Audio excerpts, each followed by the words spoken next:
This episode of Market Talk is brought to you by Growmark FS. Keeping up on the latest in ag is a challenge, to say the least, but there are experts nearby ready to help. You'll find them at your local FS. You can trust them to bring you customized agronomic grain and energy solutions born of the latest thinking. That's because FS specialists receive continuous training that keeps them current on the latest trends, practices, and technologies. So you'll get local expertise that's both exceptional and up to date. Visit fssystem.com to learn how FS is bringing you what's next. And joining us now to talk about the market trade action we saw on Thursday, plenty to discuss once again. We're joined by our good friend Bryan Doherty, Senior Market Advisor at Total Farm Marketing. Bryan, good to catch up with you again, sir. Hope you're having a good week so far. Jess, good to catch up with you, and a lot of moving parts in the marketplaces. So you just dig in because we can talk all day if you want. So I know we can. Well, I think a good place to start, you and I have talked about this at length before, Bryan, is everything going on with the Fed and inflation. And we saw another rate hike on Wednesday, another 75 basis points. We saw the dollar scream to new highs after that and holding near those new highs again. But yet we have that along with the geopolitical issues in Russia, Ukraine, and this wheat market that's kind of maybe going against the typical grain of, a higher dollar weighing on it. Wheat's been moving higher here this week, Bryan. yeah, typically that's been a pretty strong inverse reaction. So if we have a day or two or three where the dollar's up, usually wheat, all else being equal, is probably not up. But today wheat's up, it's been up. The escalation of the war, I should say, or perceived escalation of the war, is really front and center and caught the market's attention very quickly. But to your point, Jesse, the dollar, I just ran some quick figures here, looking back to kind of that January, February, March window. Dollar's trading around 96, currently around 111. So that's an index. So 15 points higher, but I ran the math, and that's 15.6% higher. So kind of think about that. That's a big change in the course of a short window of time. And it's a reflection of dollars chasing U.S. dollars, to buy U.S. dollars and convert that into probably safe haven. That is, foreign countries could buy U.S. bonds and earn a positive return, or investors can. So there's a push to convert currency into dollars to gain a positive gain. Mm-hmm. Typically, that has sort of a negative reaction or inverse reaction to commodities, but not so much this year. The world is pretty tight in inventory. So my argument has always been, look, exports and the dollar are kind of swing votes. Exports aren't so strong right now. The dollar's higher, and yet the market's holding right in there, moving higher. It's a real reflection of tight world inventory and uncertainty with this whole Ukraine Russia war. There were so many people thought it'd be over so quick, or that one would capitulate, and it just seems, it's back and forth. Both sides suffering big casualties, both sides struggling, but both sides seemingly not looking at any near-term end to this. Well, Bryan, do you think that at this point, with everything going on with Russia, Ukraine, and that seeming to be the leading force in the wheat market, you feel like wheat's maybe taken over some short-term leadership here in the grains? It has. It's got, in the technical side of the coin, is that you have what's called an inverted head and shoulders formation on charts. That's an indicator of higher prices. So you've got that. You've got what we call a saucer bottom, and then you've got the expectation that when prices peaked late spring, early summer, to where they bottomed here. In fact, they bottomed, let's call it mid-August. Mm-hmm. If the market what we call a retracement, 50% retracement, that points to a little over $10. The inverted head and shoulders formation points to a little over $10. And so you've got some of this technical buying that I think is edging into the wheat market as well.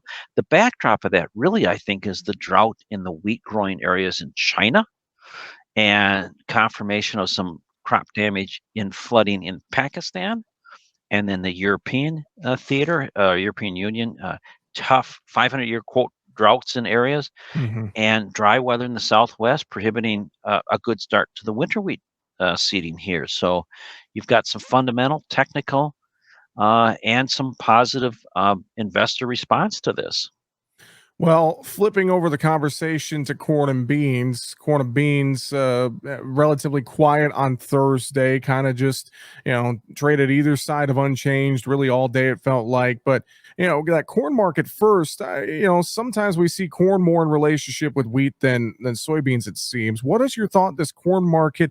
We've been holding kind of right under that psychological $7 line on the board here the last couple of days. Brian, what's your thoughts at corn right now? Yeah, corn is well supported. However, harvest is going to pick up steam pretty quick, and the market will probably take a little more direction from what it hears. Now, typically, farmers kind of get after the good corn first, or what you perceive as good corn first. So we might hear some good results, but it's what we're not expecting to hear that we're going to pay attention to. And what do I mean by that? So yesterday, now I want to make very clear in this. I talked to one farmer. One farmer in Iowa said, "Boy, I'm about as dry as you could be this year, and we don't know where it's coming from, but our early harvest of corn is doing a lot better than we thought." So I heard one story. Now, if we hear 20 of those or 30, then we got a theme going. But you're going to hear variability this year. I think we have to fall back on corn and what's the driving force to keep corn prices grinding higher? Same old story. The war is a big deal. It's not business as usual in that part of the world. That's one thing. Two, crop ratings 20% poor to very poor, good to excellent, probably fourth lowest, I think, in 20 years.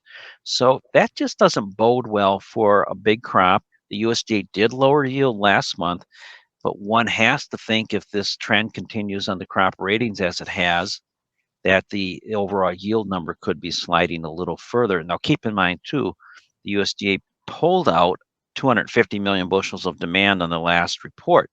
One has to wonder if they didn't do that, what this might look like. So it's a lot of conjecture, but needless to say, farmer selling is pretty light. As we talk to farmers and grain merchandisers, they're just not moving much corn, and they're getting off to a fast start or trying to get off to a fast start to take advantage of premium. And in talking to some farmers, Jesse, they say, boy, there's a premium to get it in by the end of the month. And there's lines at the elevators, guys trying to get corn. That just tells me there's not a lot of corn storage. And that's what Basis told us all year. So tight supplies is the bottom line. Lack of farmers selling, uncertainty overseas, high price corn. If I'm a farmer, I'm still selling some into this. It's a good price, but I'm also keeping all my options open with my paper tools. How about this soybean market, Brian?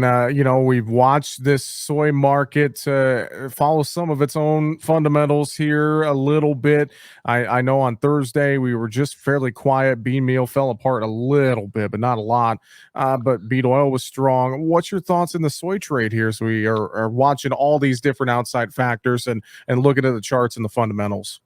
Yeah, you mentioned soybean meal, so we're going to watch that very closely. It's up against what's called a Bollinger Band, and it did post today a new contract high and then took out the trading range from yesterday and finished lower. So that's called a bearish key reversal. That could signal or portend is the English term, portend potentially lower prices. So we'll pay attention to that. The trade is likely to trade the spread, sell meal, buy oil, because meal's been the darling of the pack here. And as we get closer to harvest, I think the general expectation is that the crush pace will likely pick up steam, and then there'll be more meal availability to the marketplace. But meal's certainly been the darling. As far as beans are concerned, again, the big news recently has in the bean complex been more related to, I'm going to say, two areas. One, uh, last week's USDA report, cutting a bushel. Boy, that makes paper thin carryout for next year 200 million bushels.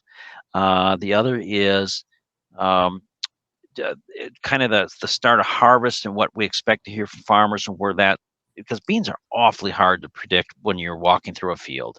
Farmers feel confident corn, but not beans. To kind of see the yield results, get some sort of a theme that might really extend itself there to the projection of beans. But volatility is a big factor in the bean market. A lot of up and down. But if you kind of step back from the volatility and look at the big picture, the market is factoring in some really tight inventories long term.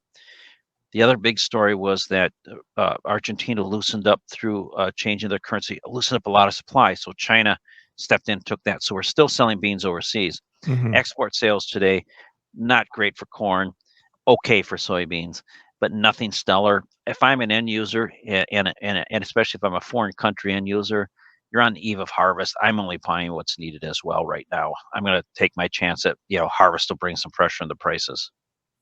Bryan Doherty with Total Farm Marketing, our guest today here on the show. Bryan, another thing I think as well, the trade maybe has to keep an eye on, is keeping an eye on, but maybe some of the news headlines, we're losing sight of this. We have quarterly grain stocks coming up here in just over a week. That's going to be a pretty key report amid the backdrop of these tight supplies, Bryan. You just hit the nail on the head with the word tight supply. So when you have tight supplies, this stocks number becomes everything.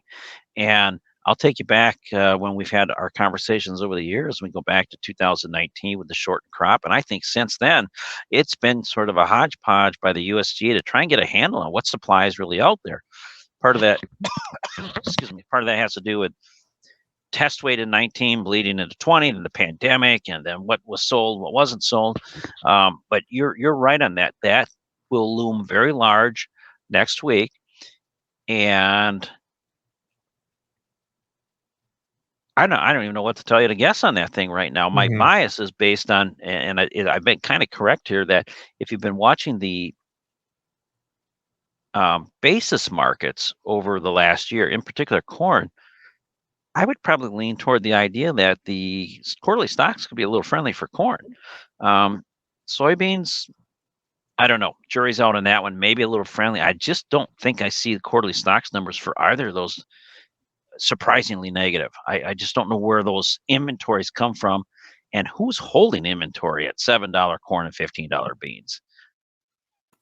Well, Bryan, as well, in the backdrop of all this, we've touched on this multiple times, and I'll circle back to the broader inflation trade. And I know this weighs into everything, but seeing another Fed interest rate hike and talk that by the beginning of the year 23 could see that Fed rate up around 4.2%, I think 4.5%. I mean, we continue to see the Fed with interest rate hikes. What is this going to do to the broader commodity sector? I think that has a lot of folks really concerned right now.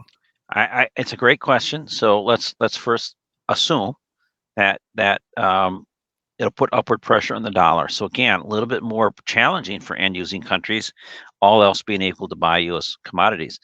The other thing it does is creates a lot of concern on the behalf of farmers when they start looking at inputs, but more so the money to pay for inputs. Now, interest has been low for a long time, so this creates a different environment.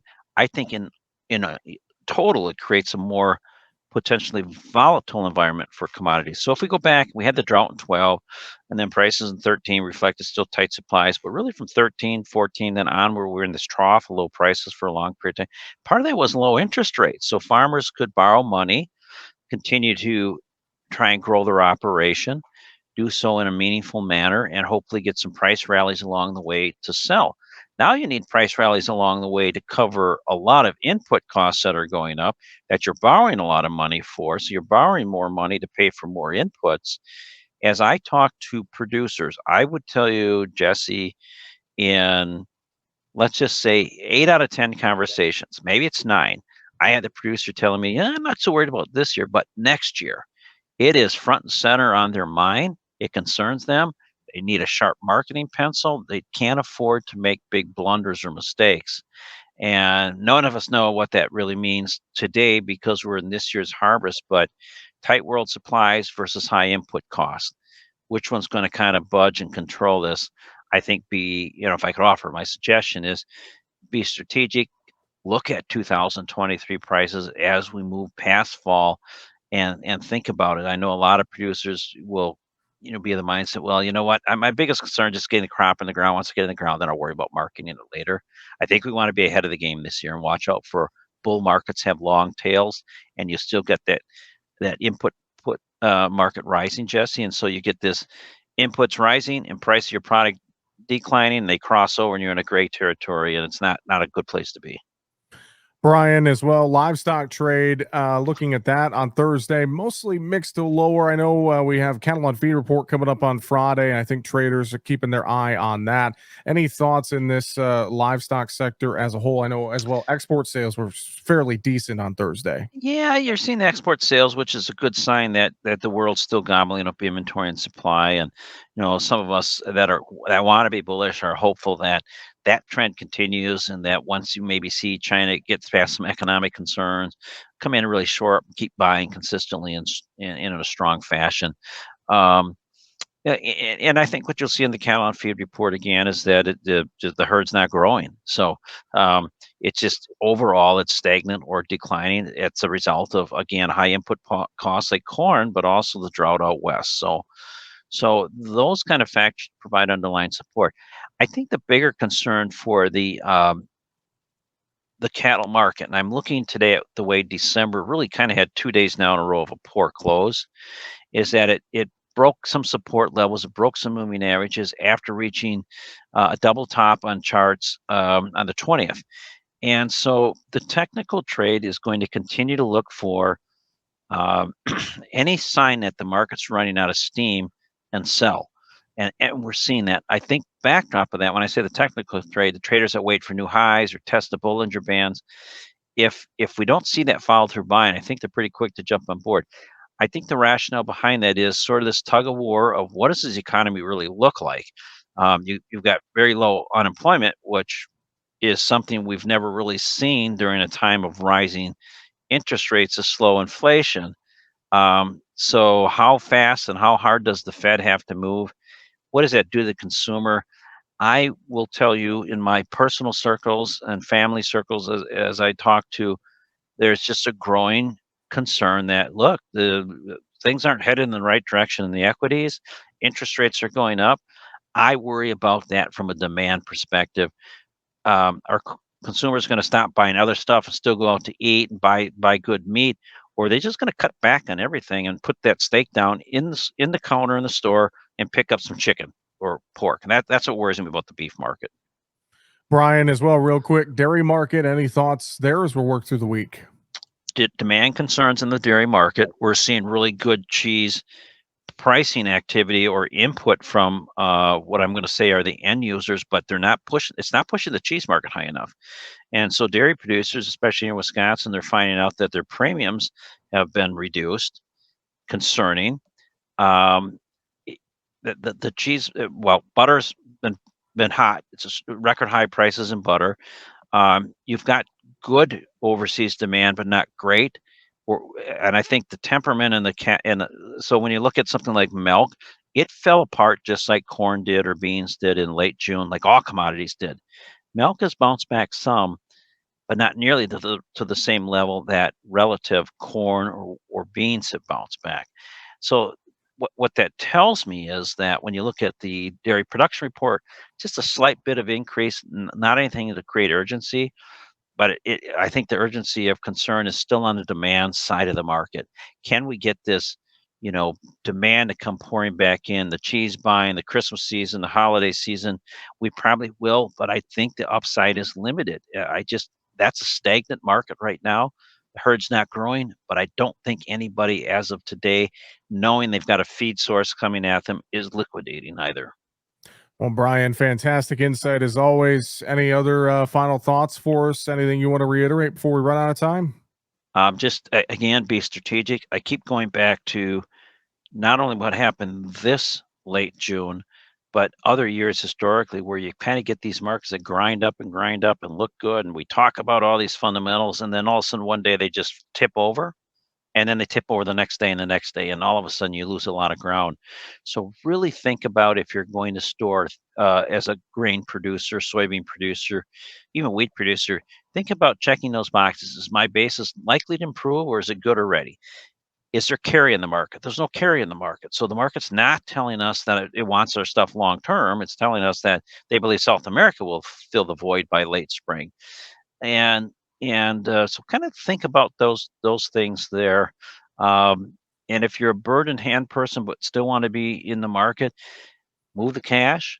Um, look at calls or bull calls, something with a quantified risk where you can sleep at night. You're there, things take off, or there's a weather in South America, or get some puts bought against your stored inventory. I know a lot of people think they're going to want to kind of hang around to see if they can't get some big improvements in basis.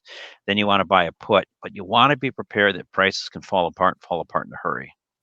Well, Bryan, if producers need advice, I know they can reach out to you and the team there, Total Farm Marketing, online or with a phone call, can't they? They can. Phone call is 800-334-9779. So we always appreciate the phone calls.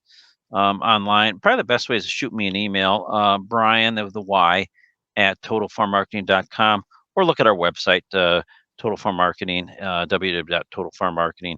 Take a look at it. A lot of resources there, and you can connect with us that way too.